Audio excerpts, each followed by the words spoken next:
reach a new agreement with the European Union at the European Council and to seek Parliament's consent to any such agreement. That is condition 1. It also allows the Government to bring a motion to the House of Commons to seek our consent for leaving without a deal, for example, if discussions at the European Council prove unsuccessful. Now, I think the Government would find it rather difficult to get such a motion through the House of Commons, but the bill allows them to seek to do that.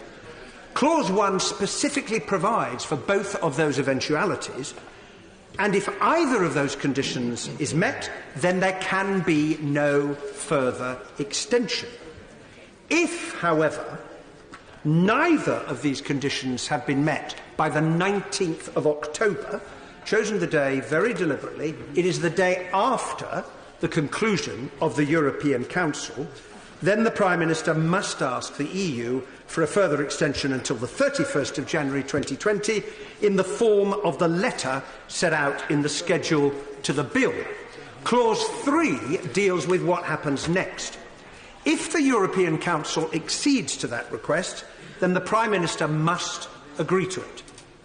If, however, the Council proposes an extension to a different date, then the Prime Minister must agree to that as well, unless the House of Commons decides not to pass a motion agreeing to it. That's what subsection 3 does. Now, it has been wrongly claimed in some commentary that the EU could propose an extension of any length, 6 months, 20 years, a millennium, and the Prime Minister would be required to accept it.